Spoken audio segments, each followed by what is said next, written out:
Það sem mér fannst erfiðast það voru upplýsingarnir sem ég fékk bara í gegnum símann. Þetta var svona þannig símtal að mér langaði helst bara að geta farið og tekið utan um þetta fólk sem var að koma í þessar aðstæður.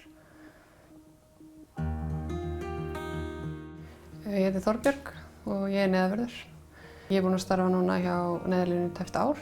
Neyðarlínan er starf sem alltaf hefur heillað mig og hef lengi viljað starfa hjá Neyðarlínunni og ákvað svo að láta verða að því þegar ég flutti inn á Suður að sækja um. Fyrsta erfiða símtalið mitt tók ég fyrsta daginn minn í símsvörun.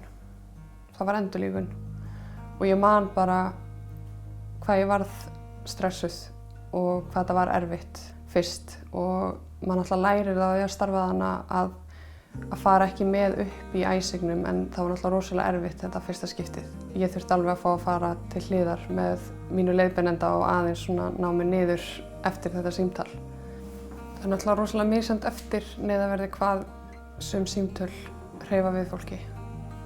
Mér persónulega finnst alltaf erfitt að taka börnin en mögulega uppáhalds símtalið mitt sem ég tek á öðrum degi í símsvörun en það var fæðing. En þetta upplifun sem að ég bara get eiginlega ekki útskýrt. Ég stóð bara og ég grét í símann á meðan ég heyrði og var að aðstoða föðurinn við að aðstoða móðurina.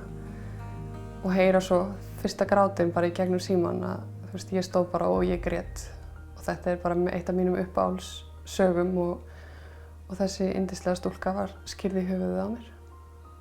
Það skiptir mér mjög miklu máli að vera neyðarvörður. Ég er mjög stolt af þessu starfi og mér þykir mjög vænt um þetta starf.